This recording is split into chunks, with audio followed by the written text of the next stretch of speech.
that was not the game one that I wanted to see from FrostFire, but ANEW Esports, they did a fantastic job. Yeah. We were question marks in the draft for the red side, but I cannot give enough praise to how well ANEW Esports adapted and pivoted around the opening draft from FrostFire.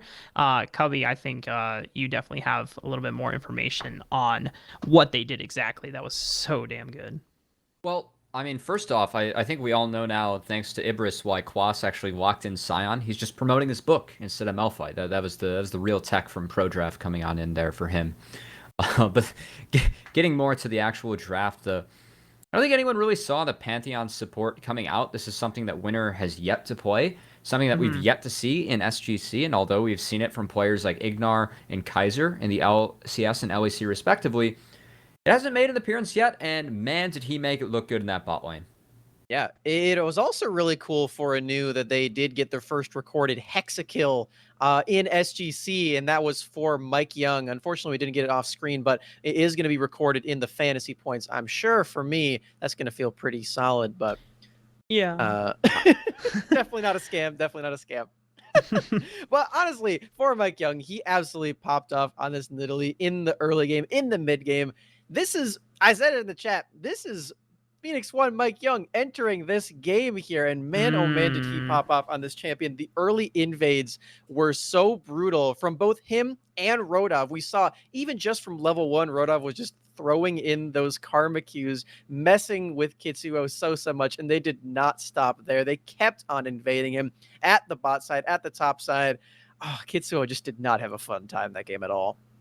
Yeah, this matchup between Nidalee and Karthus can actually go both ways depending on how well the team plays around the Nidalee pick. In fact, it's much more on the Nidalee team to try and punish the fact that Karthus is very vulnerable in the early game, because once Karthus hits the Runic Echo's power spike, even though that's a huge power spike for Nidalee in herself, it's actually when Karthus just starts outpacing Nidalee. She can keep up in terms of farm speed, but in terms of the scaling factor, I mean, Karthus, that R button just becomes more and more and more devastating the later the game goes, the more CS he's able to acquire, whereas, Nidalee, all she can do is just chuck one target spears and provide some healing for her teammates in the late game. So the fact that ANEW Esports were able to play so well around Mike Young's desired aggression, which is going back to what FrostFire said at the beginning of the day in his interview that TJ provided for us, is that Mike Young, the more that ANEW Esports is successful is when Mike Young demands that his team plays around the picks that he wants to bring out, such as this Nidalee, which is why they were so damn successful in this first game here, Cubby. Yeah, and I really like when teams build comps around Nidalee, because she is such a volatile pick in the jungle. She has to get ahead early, and when you pair it with stuff like a Pantheon support that has a ranged point and click stun, you pair it with Galio that has so much CC coming in from the mid lane, it's really easy for the Nidalee to function. And so I really enjoyed seeing ANEW kind of make those pairings, and you can see the highlights and a few things of what we missed, how this one wrapped up. I mean, this game was all but over. We just had to see ANEW put the final, I guess, the bow on the wrapping paper here to wrap up this present of a game 1 win. As going through, you can just see they have complete control of the map. But how they got there, I mean, Rafa, I liked how you brought up the fact they bullied Kitsuo. Nidalee is a very good pick into Karthus, and it works if you're able to play aggressive and invade. And man, did Mike Young do that on just a crazy Nidalee performance coming out from him game 1. And we're seeing here in these replays that we did miss that they were able to take the Ocean Soul and the Baron at the same time. Not too surprising with how the trajectory of that game was going, but it does feel bad for Mark's prediction that they did not get that comeback victory. They're even diving the fountain. Oh, this is brutal. And oh man, that feels good too. Winter dying. That's nice for my fantasy points as well. This is feeling pretty good right now. I like that disrespect. Well, I'll have to see if I can find a final scoreboard for the game to be able to justly get the most amount of fantasy points. Who's drawing on my face? What is this? What? More Sonics coming in. What? Sonic speed. Lauren, can you take away Ibris's pen rights when we're on the analyst desk? Because now I'm a clown now, man. Why is this? Why is Cloud this your Sasana. happening? Going fast, man. Oh man. I hope FrostFire don't go fast. I mean, for ANEW Esports fans, that definitely would enjoy a fast 3-0 and would line up with some of. I can't. Please. Oh, okay. Well, I'm being taunted here by Ibris on the caster desk, and you guys can't see it live, but he's writing messages, and it's starting to creep me out. But going into this game too, I'm not sure. We have not got word whether ANEW Esports or FrostFire will be starting blue side this time around. I know that FrostFire definitely have a lot of things to clean up. Oh, okay, perfect. There it you know is. What? Just hold it there, producer Lauren. I'm just gonna take a quick snapshot. Bam. All right. Thank you, Mr. McLaren. I appreciate you. Now I can keep that as I get those tallied up after as we get into game two. But speaking of game two, there definitely needs to be some adaptations in the draft if FrostFire are red side again, because there is no way that you can open Karthus like that again if ANEW have such a damn good strategy to play against it and they can execute it here, Smacks. Yeah, they're gonna need adaptation in not just the draft but the gameplay as well. They did get absolutely run over. This is a very, very one-sided game one, but they do still have a lot of opportunities to get back into this series. If your prediction is correct, Mark, then they have at least 4 more games left in them, and then after that going to the finals as well. So we're gonna have to see if they can make those adaptations. I, for one, am hoping that they toss that Caitlyn.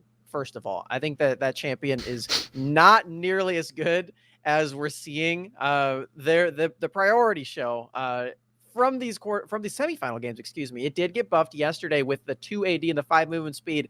Woo! But don't think it's working out for these guys, especially into that Kalista, which seems to be the counter pick. It's getting demolished. It's getting absolutely run over. We saw at one point Winter getting well, it was assisted by previous damage, but he got a solo double kill on support Pantheon against the bot lane duo. It's looking pretty brutal here. I hope Lobos can pick out a different champion here.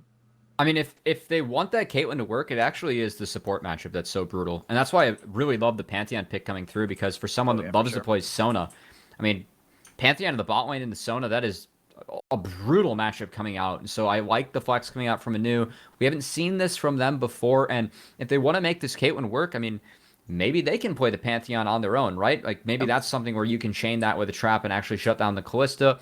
Braum with Exhaust can also be a pick that I know that Dean can play that's okay into Kalista, right? You can Exhaust her, at least get an auto attack down and try and proc the stun and chain things from there. But really don't like the pairing coming out here from Dean and Lobos, and want to see them switch it up. And on the side of ANEW, I mean, once Mike Young got Kitsuo so far behind and they had those lanes in the Galio and Winter, I mean, I think Winter left lane at level 5 and never returned, right? It was just him making play after play after play with Mike Young and FrostFire as well, and they ran over that map so effectively. So yeah, gonna have to see what FrostFire can do to really switch things up going into game 2, because they just got blasted out of that game really fast.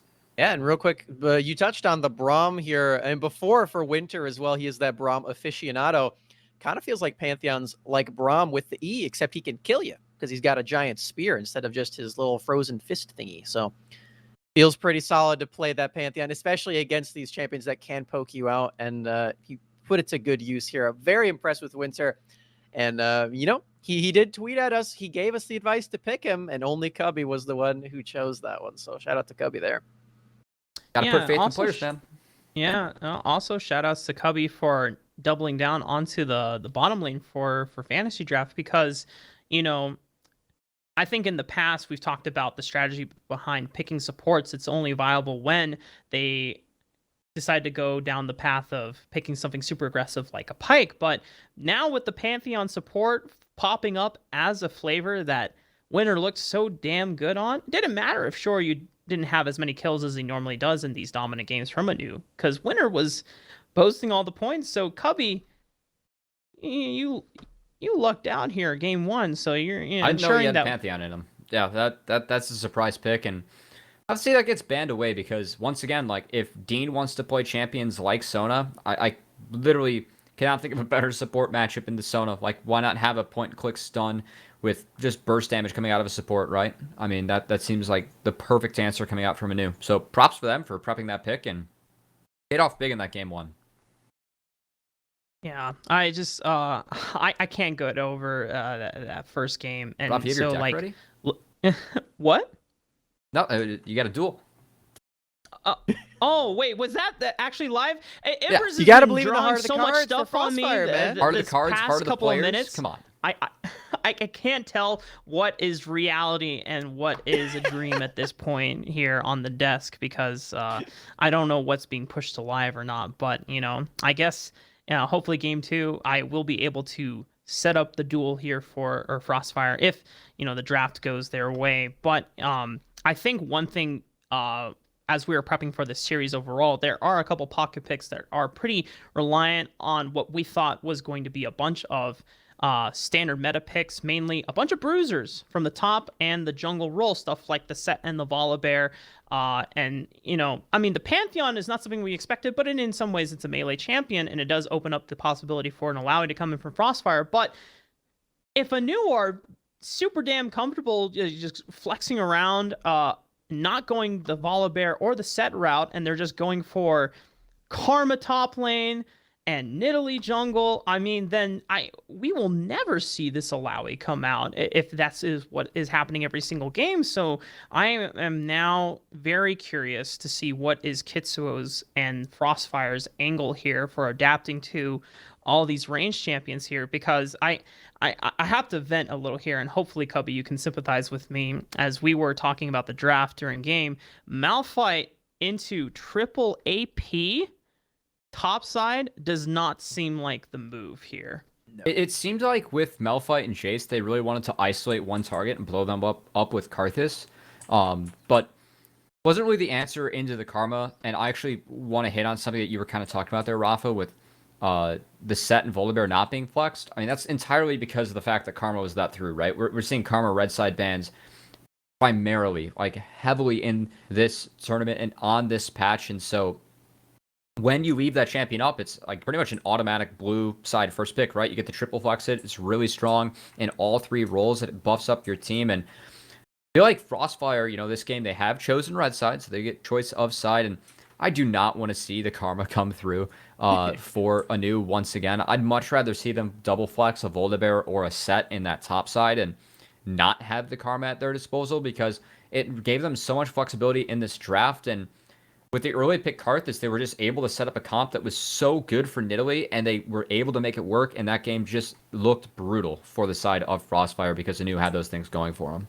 Yeah, I would really like to see, now that we know the FrostFire is going to be on red side again, I'd like to see a more traditional AD carry that can fit a lot of different compositions, not a very niche one like the Caitlyn. So then you could pick that one phase 1 and not reveal all of your champions that you're going to be flexing very early on, like the Jace and the Karthus, because then that frees up Quas to have his pick of the litter as far as these counter picks go, and Kitsuo as well. We're talking about these champions like the Kha'Zix that he can pull out. Usually you do need a more situational approach to that, and I would like to see them pick these champions a little bit later on. And that's just kind of how playing around specific people goes, right? You usually want to get them the good matchups, and we've seen a lot of success for FrostFire when they do have Quas and Kitsuo as the main pressure points for this team. I would like to see them in a more favorable matchup here. Yeah, and when we go back to the beginning of the day, how FrostFire are supposed to find these wins, it has to be through that mid lane. And when Karthus is trying to get some camps back after Mike Young invades onto the bottom side of the map, gets collapsed on, and Heike Savage gets pulled in to try and support a little too late, and then he gets stunned in his lane after being run down by Rodolph. That whole snowball through mid lane strategy just goes out the window, and there's no way that Jace can ever be able to get ahead against the Gallia once he's already put that far behind. So, FrostFire, there's a lot of things that they have to adapt. As someone who has predicted them to win, I'm going to hopefully say this is game 1 jitters. Hopefully they can clean things up. They can have a better game and adaptation. They were limit testing game 1. We'll have to see as we get ready for game 2. TJ and Ibris will take it over from here as they begin the draft. Back to the caster desk. It has been a wild ride so far, but we do have game 2 of this semi-final coming on. My name is TJ, joined by Ibras once more here on the Challenges Uprising desk. Is there hope in game 2 here, Ibras? Honestly, I think so. Granted, I am. Wait. Okay. I was confused. I had the stream in the background unmuted, caught off so I guard. was like, "Yeah, TJ, Right. I hear you twice," but it was my fault, no one else's. What's Goes that? internet. Hang on. Oh no, not again. I am just getting a visitor here. Okay, so what I've been informed of, Ibras, is that your Sonic drawing privileges have been revoked. Is Yeah, that I true? still don't have that back, by the way. I was testing now while you had your secondary U on it, but But what I do have is the art of top. And you see, if your top laner writes a book about how to play lane phase, pick him a champ that can play lane phase, rather than having Malphite into Karma, who is literally just sat there, ulting every now and again. He should have been a free dive, by the way, but they didn't need to dive him because they were just winning everywhere else on the map instead.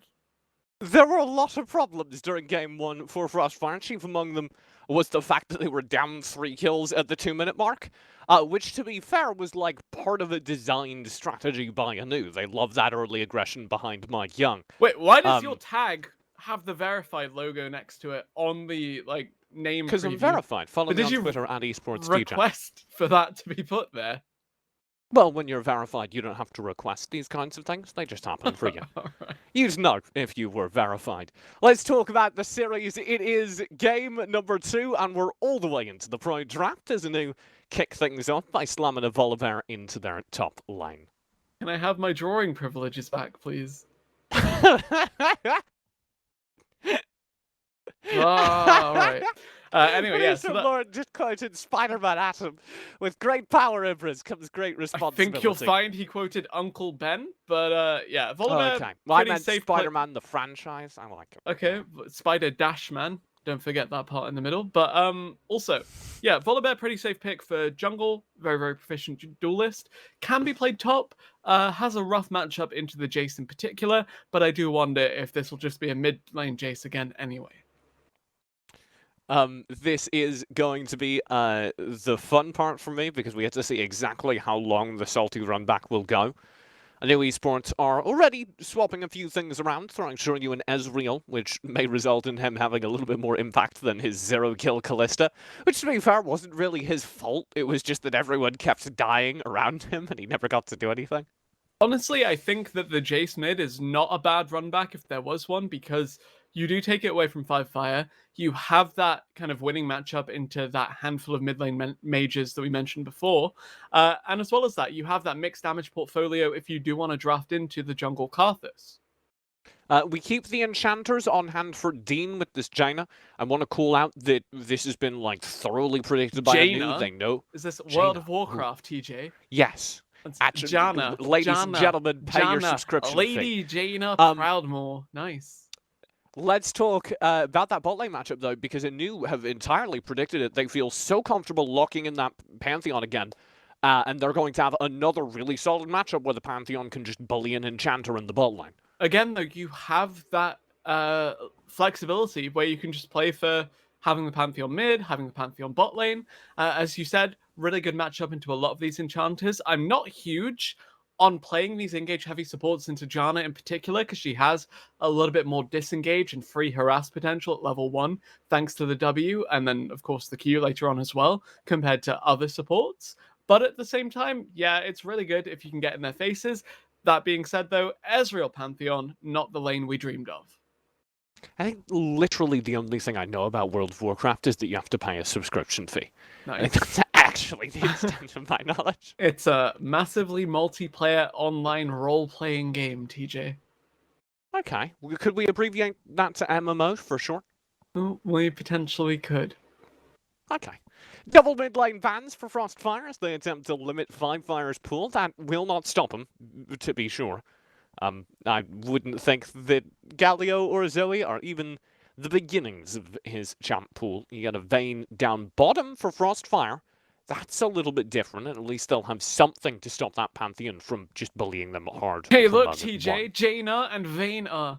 Huh. Sorry, I was mocking you. It wasn't very good. I tried. That being said, though, really shaping up to be a bit of an awkward late game hybrid composition from FrostFire again.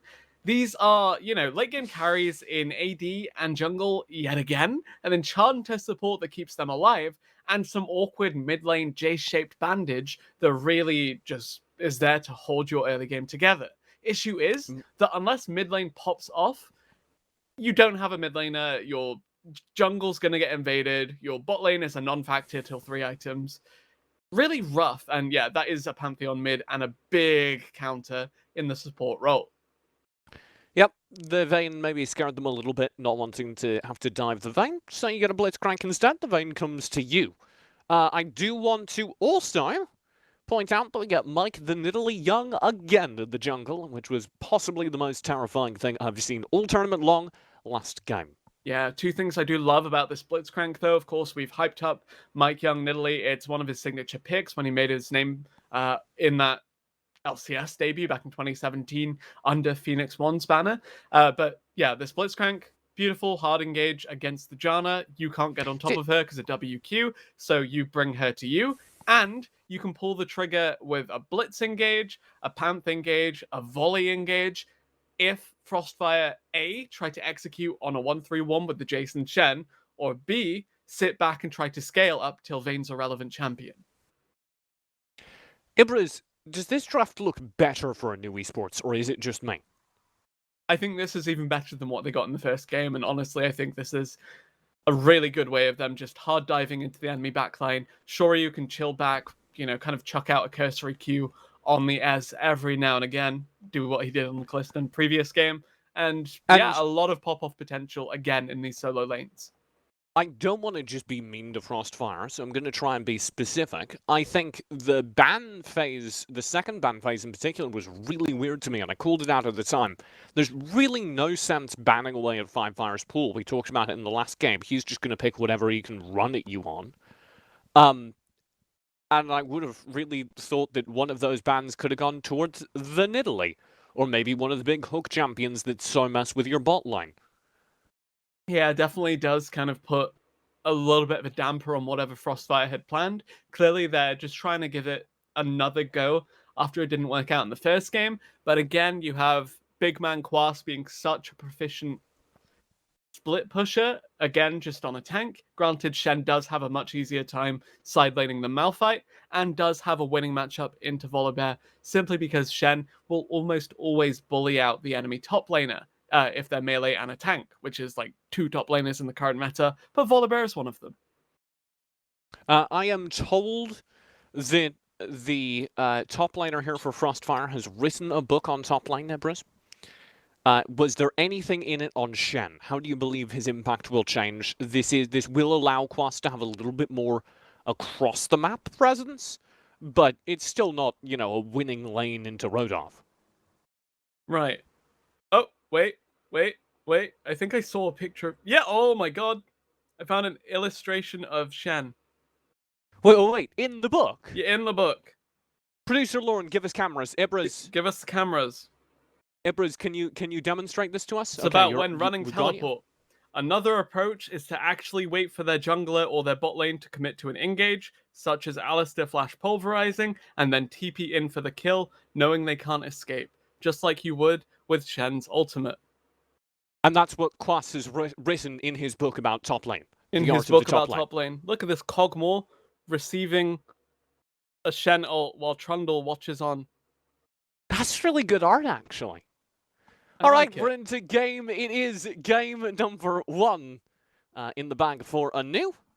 We now slide into the Rift for a second time. FrostFire up to bat with a refreshed draft for ANEW. I'm a little bit worried for FrostFire. I don't like a whole lot of what they've changed. As much as the art of top lane may say that Quas is going to be able to TP down to the bot lane, I don't think that bot lane is a winning lane into the Blitzcrank. I mean, at this point, you're just looking at the Shen as being budget Gnar. It's Quas' signature, his split push champ, the one he bullies lane on. You've now got something that bullies lane slightly less hard, a lot of potential for volatility, but at the same time, it's really rough. Also, I really don't like running 1-3-1 kind of comps against something that has as much map mobility as an Italy or even a Pantheon, just because any kind of 1v1 advantage or even 2v1 advantage you have quickly turns in the enemy's favor. As we said, a lot of hard engage coming through from the Blitzcrank, Pantheon, Volibear trio, and we're looking at ANEW to just pull the trigger on those crazier engages again and again. They did get spotted now by a ward as they push into the jungle. Oh my god, all over the wall. Hook lands, Dean in trouble. Heal will already be spent alongside a flash, and they've got to get away. Now Mike Young is in huge trouble. That's a big first blood to FrostFire. ANEW Esports overstepped their bounds. Get a little bit overconfident after game number 1, and now they're a kill down, and it's a big kill down as well.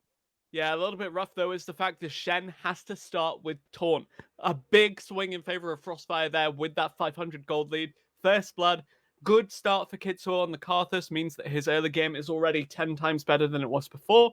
But I'm concerned for top lane now because I said Shen beats Volley. That's only if the Shen gets his Q at level 1 and gets to start in lane with it. He got neither of those. He had to back up his team. He had to start with E. And that means that the Volibear has full dominion over this lane for the next couple of levels. However, speaking of lanes, Shoryu, still in no man's land, still hobbling back to lane, and missing out on more CS than Quas even dreamed of.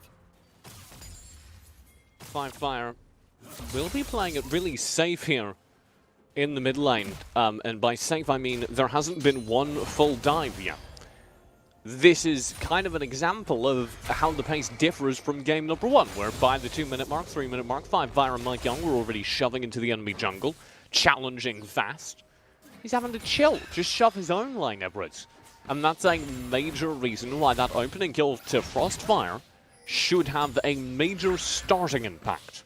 Granted, we weren't really expecting the Pantheon to leave lane too much pre-level 6, but the issue is that with Mike Young falling behind, it means that Italy has to be a little bit more respectful about pushing in, about invading, about going for the crazier commitments.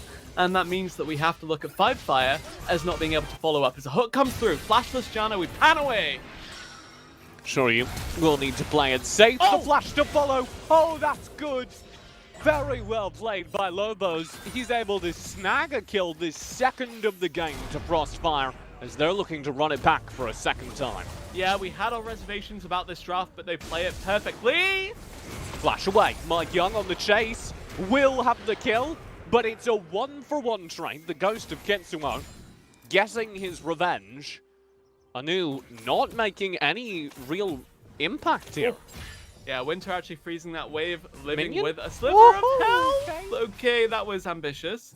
I do wonder if the Calculated? fixing of the lane would have been worth the 300 gold you were donating over. Speaking of donations of free gold, FrostFire? Oh my lord, he's found the stun. He can get this kill. Mikey Savage is trying to stave it up, but there's the re-engage. FrostFire finds the pick behind the turret. I have never seen that kind of aggression, even from him. classic Kitsuo on the Karthus here. Not classic Kitsuo, because Kitsuo, no offense to him, he's solid, but classic Karthus player. As soon as your mid lane dies, you're like, well, that's unlucky, my friend, but I'm going to come in and take your entire wave anyway. Happy days. Pretty thrilled about that one. The Karthus off to a fantastic start here.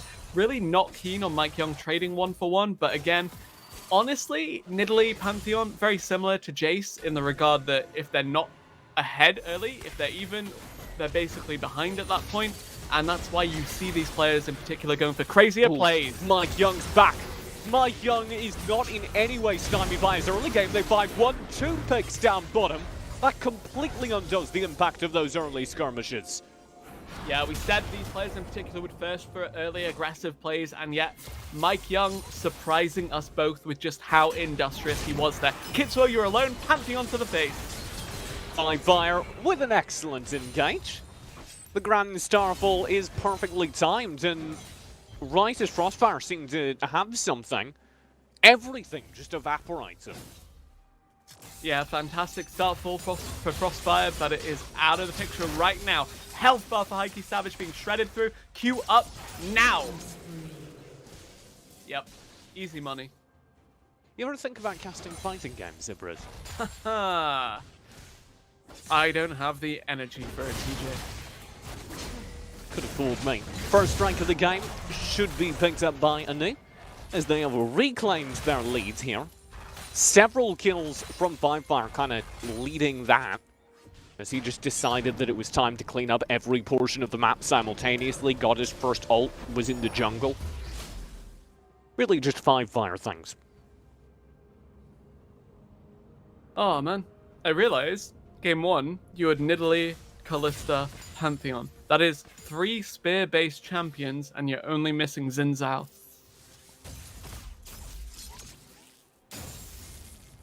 Okay. Weapon training 101? I don't know, honestly. I was Isn't like, Jarvan a spear-based champion as well? potentially. I think so, actually. Honestly, I was looking at Nidalee Pantheon, and I was like, okay. Chat, And then I was like, more spear-based champions. I feel like Kalista he's as missed a well. couple more. Kalista, yeah. yeah. FrostFire in trouble here in the mid lane. Will need to get away. He does have the shield up. There are Ganked 3 by people Janna. on him, though. So Ketsuo will be able to find the final shot, and that is a big shutdown. I missed actually the stand united from Quas. I can't say I agree with that, because Rodolph will be able to shove that wave all the way under tower now, and the kill It's would a have happened cannon. without him. Yeah, you can just eat the cannon, honestly. Yeah, the kill would have happened, but it looks flashier this way. Honestly, you don't expect the Janna to be roaming around the map, to be ganking, to be doing that, but it happened. Really, really nicely done. I am pleasantly surprised with how comfortable Dean has been in some of these, more difficult to navigate matchups across the course of the season, and especially since, his pool is really unique. Soraka really the only enchanter that's been seeing play in competitive, and that's because she's a flex. But at the same time, the fact that it's doing so well with the Janna, with the Sona, it's nice to see it, even if they're champions that I absolutely despise playing against and seeing in competitive. Make Nami work, and then we'll talk. Oh, FrostFire in again. Savage to half HP, even lower with the Q. And here comes Winter. Give me the big hook, Winter. He can't. Kitsuo's in the way. Oh my god, that just didn't stop him. Winter just goes in. Dies as a result, but Kitsuo will go down. Now the question is, can FrostFire get away? The Requiem would have claimed his life, and instead it's Quas to secure it. Rodolph and Mike Young just take the red buff anyway? What in God's name is this aggression from ANEW? Unpunished, I guess. They get a kill, trade it even, turn that into a buff. I mean, this is the aggression we wanted to see from them, especially after a dominant game 1. Unfortunately, it is blowing up in their faces, being traded back, but that's absolutely fine because the Pantheon snowballs, the Nidalee snowballs continue pushing this out. And while all of that was happening, Shoryu wasn't punished at all bot lane. Up, Mike Young. No, Yeah. continue.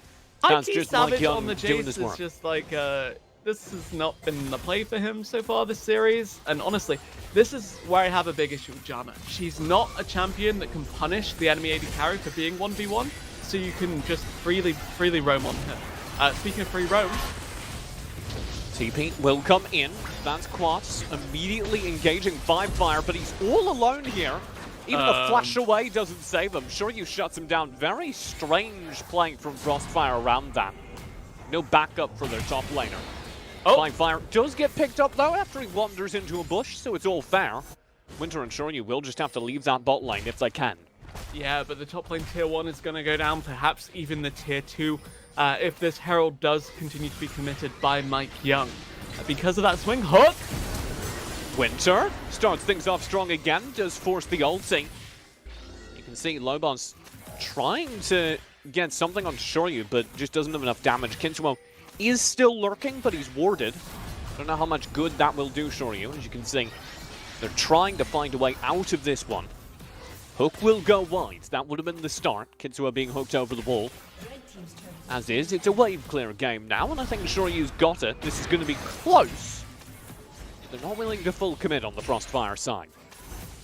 Yeah, honestly, looking at the side of FrostFire right now, they're okay to trade like this. You have that late game insurance of the Karthus, of the Vayne. They're doing fine, and the bot lane is again the point of contention, but it's the other jungler here now. Mike Young on the prowl. Lobos in trouble. Mid. Will come to the mid lane though, because Anki Savage is in even more trouble. FrostFire hunts desperately for that United. kill. Down bottom, everyone got away. FrostFire may have stepped too far forward. Requiem will come through right as Mike Young arrives. That's half HP on Mike Young, but even lower on Quas. There's Rodon sweeping in for the kill secure. And 10-7 for ANEW right as this Drake comes up. Twice in a row now, Quas does a big commitment to try and salvage the rest of the team. It blows up in his face. The Shen is taken down yet again. This 30 CS deficit is just gonna grow. No Drake, by the way. Push, ANEW mid Esports push. more interested in grabbing the turret flanks, understandably enough. They do have this Rift Herald in their pocket as well. Need to watch Kitsuo out on the though. flank. Yep, and Lomos from down bottom. Mike Young will throw a spear down bottom. Kitsuo's gonna start investing in his poke from the top. And together, with their forces combined, Ibris, it's enough to scare ANEW off of the shop. Speaking of shows, you said you didn't watch Yu-Gi-Oh! Do you understand what people mean when You they are say gonna have to there's hold this thought, Fuck. because Windsor just ran all the way into the front lines and gets shut down. And ANEW randomly lose their support before this fight begins. FrostFire now have a player advantage here around the Drake, but they're not playing like it. Mikey Savage Quas. deep in enemy territory. Yeah, Quas is kind of basing this whole play. Kitsuo's very low. Winter Savage already is on the respawned. flank. Winter is already They're- back up.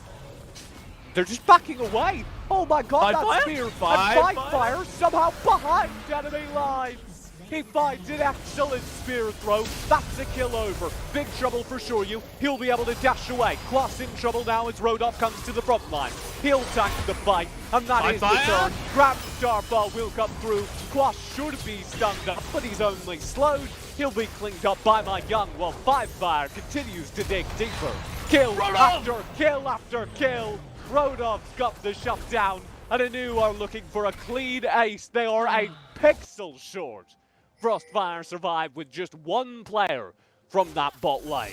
Yeah, a bit of an awkward dance around that neutral objective from FrostFire. They get the pick, they don't commit for it, and instead it buys time for better positioning from the Blitzcrank who'd respawn, for a better flank from the Pantheon, and for a better cleanup from the side of ANEW. This Karthus flank, it looked nice. You could commit to it. It was a 4v4, but it was one that you could perhaps take. Shoryu again just far away from all of the action, and that meant that ANEW could fish for not really a lot, while FrostFire just went all in for a pick. And then bam, FrostFire do nothing with that pick. FrostFire get pushed off by insane siege poke potential of those double spear champs, and it looks He like was on live ward. we're having some more action He happen. fought a control ward. He fought a control ward, Ibris. And Yeah. they still didn't turn for him. Just poor communication on the side of FrostFire, I believe, from here. They'll try and redeem some of it here on the top lane. Rodolph 1v2, now 1v3 as Haki Savage will arrive. Rodolph's just gonna, oh my god, the fantasy footwork is still just gonna go down. In the meantime, Shoryu with a sliver of HP will be bailed out by Mike Young. That's down bottom. Lobos going down in exchange for that. Requiem! Will find the kill back. Mike Young is a nutcase as ever, but the Requiem did get the trade. Here's FrostFire to hold top lane. He's 1v3 up here. Yeah, a So little far, bit so shaky good. for the Pantheon. Kitsuo's on the flank though, and that's to the be scary careful. part for me. Plus, in for the stun, in for the taunt. If he can land it, FrostFire safe from it all. It's the shutdown from Haki Savage and the jungler of Kitsuo. With their powers combined, Ibris, they can get something back for FrostFire. 8 kills on this Karthus, single-handedly keeping his team in the game right now. Needs to continue to snowball, continue to scale, because Lobos, the other win condition, despite getting off to a fantastic start, has been shut down. Now you're seeing FrostFire sacrifice their bottom lane, sacrifice their bottom half of the map in order to continue to get Kitsuo in a position to carry, and he's in prime position to do some work, but with that Morello completed first, with that kind of investment, it's not looking too great for his 1v9 carry potential at this point of the game. I'm in so much awe of just how aggressive ANEW are continuing to be across this series. Like, they do have a tenuous lead here. It is about 5,000 gold, depending on when you're looking at it, as well as the drakes, of course. But they're risking it because they keep going for fights. It would be the safest win ever if ANEW just decided they wanted to lock down the objectives from here and win the game. But they keep pushing it, Ibris. Yeah, the issue with this FrostFire comp, though, is that look at it. Your front line is Shen, and I guess the issue with this FrostFire comp is that, look at it. Honestly, where's the hard engage? Where's the tank besides the Shen? Where's the team fighting? You're essentially creating space with a dead Karthus so the Vayne can auto. Vayne's range, notoriously poor, and if she's ever in range to auto anyone on the side of ANEW, she's in range to be hooked. She's in range to get all in by Polar Bear, in range to get Pantheon all the way down, to say nothing of the Ezreal that's just going to be poking out people from 2 screens away pretty much permanently.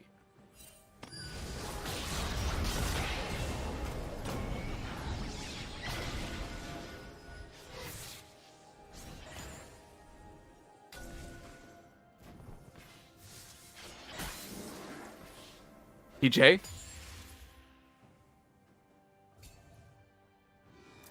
Oh no, man. Now I'm in charge because TJ's dead. Everybody is dropping out of this one, but here I am with the solo cast. I just felt my body temperature rise as I got slightly flushed.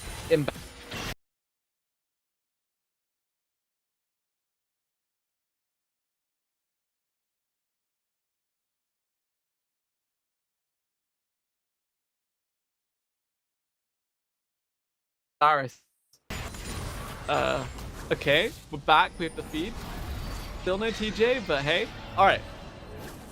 So, yeah, we said this Karthus, Vayne, late game investments. Big late game win conditions for the side of FrostFire. The Karthus doing fantastically, bar his item build being a little suspect. It is nice to kind of shred away the healing of the Nidalee, but still not stellar. Honestly, my biggest concern is that this comp doesn't really have identity to it. You don't want a 5v5. Karthus is the only champ here that does flourish in a 5v5. You need to be proactive early for Jace. Shen wants to split push but can't because of all the hard engage, and it just feels like ANEW should always have the advantage when it comes to picking fights. They take fights around a Blitzcrank hook, they take fights around Pantheon to the backline, they steal Drake, they 5v5, they look at Pantheon into 4 people, and this should just be it. Lobos gets to stand united, but what can he do? Yes, he survives the Pantheon's initial onslaught, but that buys time for the rest of FrostFire to reconnect. Speaking of reconnect, where the hell is TJ? He's the play-by-play. Do not blame me for being, I don't know, multi-role talent at this point. FrostFire still win this, by the way. I'm PvP. Okay. Oh, beautiful. Excellent. Bring me Rafa. As Hello, FrostFire, hello? What's up? I said they couldn't take a fight, but they take a fight. And here's Rafa. Baby. My All right, brother Ibris, from it's you another and me, mother. buddy. What just happened? FrostFire won in a massive fight. Yeah, genuinely pretty surprised that managed to happen. You saw FrostFire get the startup on the Drake, but the contest looked insane. Mike Young meleeing that Drake to death, just walks up on the Nidalee, classic execute into smite combo, push to Dragon Soul point at 24 minutes. FrostFire having none of that, say, look, we can still fight this. Karthus dies in the enemy team, dishes out the deeps. Vayne lives for a decent enough amount of time that we're able to see FrostFire just shred through the enemy team comp. Yeah, absolutely incredible stuff. And one of the things that us on the analyst desk here, Ibris, we're getting concerned about, and I know you've been alluding it to the cast, this snowball has been fantastic for ANEW, but if they don't close out the game soon, FrostFire definitely have the means to just outscale this composition outright. Exactly that, because you have this Vayne, Karthus late game investment. You have the fact that, yeah, while Jace and Shen do want to play a 1-3-1 at the moment, they're more than happy and more than competent at playing around some of these crazier skirmishes. Well, here's an engage again. Yeah, FrostFire is going to load up the engage. There's a Blitzcrank hook, and Kitzel is just going to get locked down for an easy shutdown from Mike Young. FrostFire also picking up the kill on the Lobos. Unfortunately, this does not pan out as well as it did for FrostFire over around the Dragon fight, and with no jungler to contest for a 50-50 and Baron up on the table, you already know where ANEW Esports is looking to go next. And this is exactly what we said would happen in Champ Select when we saw the comps come out. 1-3-1 from the Shen and the Jace, and as soon as they show in the side lanes, it's an immediate trigger pull. Blitz hook, Pantheon, everything to the face, and they've still got a lot in the wheelhouse if FrostFire do decide to contest this. And Baron will be secured by ANEW Esports, and we were talking about the dangers without scaling and where ANEW Esports had to find a way to start snowballing the game and closing it out before it gets too late. Picking up a Baron right at the 20-minute spawn time is definitely the best way to go. Let's take a moment to check out some of these item power spikes that are coming in. The Trinity Force and the Muramana fully stacked here for Shoryu. Mike Young picking up a Zonya's Hourglass to boot, and I believe he is also going down for an Ardent Sensor just to continuously buff up Shoryu even more, because knowing the Nidalee matchup, you can start building more AP. You can go for something like a Lichbane as well if you want to go more the aggressive route, but I wouldn't be surprised if you just want to invest into Shoryu now being your designated late game hyper carry. Yeah, genuinely a little bit shocked that we didn't see the Nidalee actually go for the, as you said, Lichbane rush, or potentially the Rod of Ages kind of builds that you do see these more fed Nidalees opt into. Yes, the Athenes is nice for the sustain, and it did kind of force the Karthus into opting for that early Moralonomicon, but it's still, a siege threat. You still have a lot of damage, and you still have a lot of pressure being pumped out of the ANEW jungler here as they continue their siege. I have 2 play-by-plays to work with now. Nice. Oh, wait, is TJ back?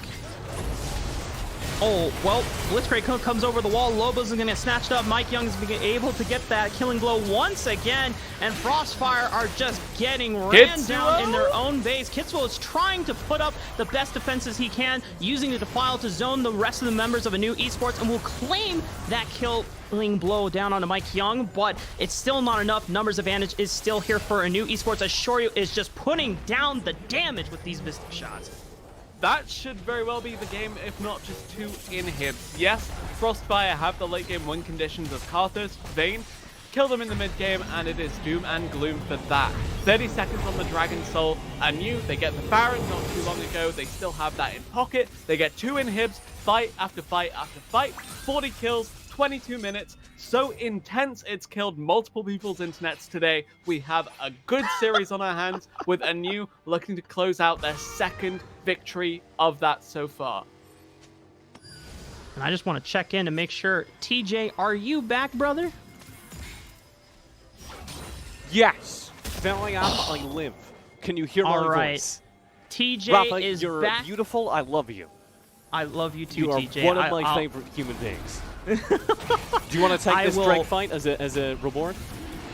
Yes. Dragon Soul! Okay, well, oh my god. High Key Savage is trying to put the damage down. We have the teleport coming in from Quas, but they're just getting evaporated by ANEW Esports. Kitsuo does once again trade his life for the jungler. Requiem is going to come down, is going to get another killing blow down on a winner. It is a double kill for Kitsuo, but it's 4 members down overall for FrostFire, and that is just way too many for ANEW Esports to be able to say, you know what, we can just say, let's run down the base. Screw going through the bottom lane. Rodov gets the teleport in. Quas is the last man standing to try and defend against this base. But with Infernal Soul on their hands, ANEW Esports will have a very, very easy time to just close out the second game of the series. Minion waves that sink deep. Infernal Soul in pocket. Everything coming up ANEW here. We said late game was FrostFire's. So ANEW, despite a shaky early, close it in the mid. Never really any chance for this comp to come online, and if we're gonna see a game back in favor of FrostFire and not that clean 3-0 most of us predicted, it's gonna have to be a complete change in identity here. Take the Karthus out of the jungle, take the late game hyper carry out of the picture, and just commit for this early game like TJ has commit to returning to this broadcast. Like I've committed to my lighting, Emperors. The power outage that knocked down everything also knocked out my lights, and they've reset. And look at how... Oh, this way? This way. Okay, I'll hold Stop still. moving your head Thank from you side to very side. much, Rafa. It's really hard. I move my head a lot when I speak. Thank you very much, Rafa, for filling in for me. You are a beautiful man. Thank you so much to the chat for bearing with us through an awful lot today. ANEW Esports are also bearing through an awful lot. They've got a 2-0 lead now. Now, as Rafa will remember, if he was here yesterday, we were riding high on our Polar Ice train. We were up 2-0. The world was our oyster, and then it all came undone. It feels a little bit different this time, doesn't it? Yeah, definitely. The issue being that when that 2-0 initially came up to lead into that reverse sweep yesterday, it was the underdog team that took those first 2 games. Given the fact we picked both of these first games pretty convincingly, you can look to them as being clear favorites to close this one out. And honestly, FrostFire, again, as I mentioned, really needing to change up the identity of their team compositions if they're gonna find a win here. We are going to go to the desk. I'm going to have to ask producer Lauren. I'll give him a little bit of warning because we have a little bit of time. I'm going to ask producer Lauren if we can get a space tree time as we go to the desk, just kind of in honor of all the tech issues. Just a little setup. Before we head there, FrostFire are behind. They do look shattered overall. Very simple question. Thank you very much. Nice. Producer Lauren coming through. As we head towards the game number 3, on a scale of 1 to Mike Young, how much do they need to ban the Nidalee? I wouldn't say it's necessarily banning the Nidalee so much as picking something that can play against it. Take the Graves, take the not Karthus, because yes, Karthus has a better clear, but his skirmishing is really, really poor. Need to see FrostFire change up that jungler. Need to see FrostFire not commit hard for a Jace that hasn't been able to get on the board early. And need to see them have a different bot lane showing up here. Changes in the draft, changes in game, a lot needed for FrostFire, but they still have another chance. This best of 5 semi-final will conclude right after this.